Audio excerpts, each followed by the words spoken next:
lal mar miyo moro ma ikebene ntiere diere ma bende koro oselalo kuom jumbe ariyo kar dak ma Nyalenda mano e alwora mar chuny boma ma Kisumu, ka bende koro dwaro margi mar go lipot ka obila manyi kuon opogore opogore koro pok onyago olemo nyaka gie sani. Sophie Sao miyowa ripot ma kamano. Familia moro nigi achiedh nade e kar dak ma Nyalenda kaluwore gi lal mar miyo ma odno ero ma bende osekawo jumbe ariyo tok nyaka ne miyo no lal.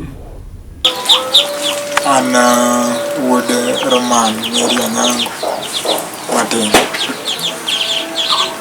Koro Madina osebedo gi problem mar wich ma osekawo ndalo mathoth, gimoro dweche adek. Nodar kukat ka ng'ama dhi nyiewo gimoro e duka to ok oduogo. Onyalo mana ba ot ok nolal nonindo oko.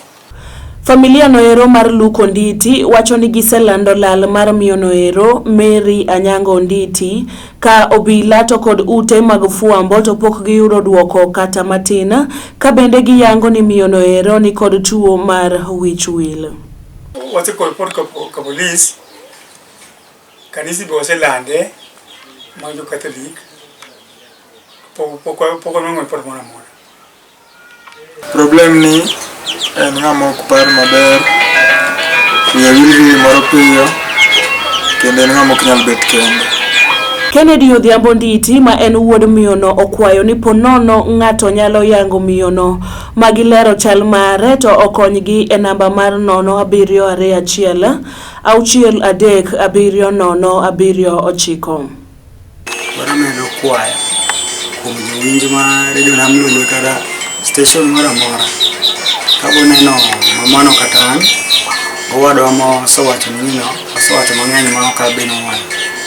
Koro anyalo uma namba na mondo unyagochona kata en kata namba nyameno.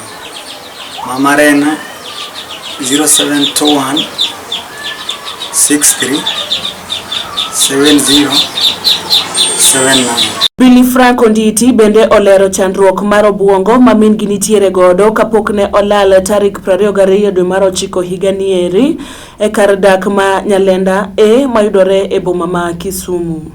Higa ariyo mokalo nowuok ot. Higa ariyo mokalo ma kawuono wan gi tarik 4, en tarik 21 nowuok ot to nyaka sani pok oduogo. Koro wakwayo ni ng'ama onene, en mama maduong', osuko wiye matuta to tiendege bende lit. King'iyo tiendege to biro neno ka gima okuot, en gi tuo mar arthritis.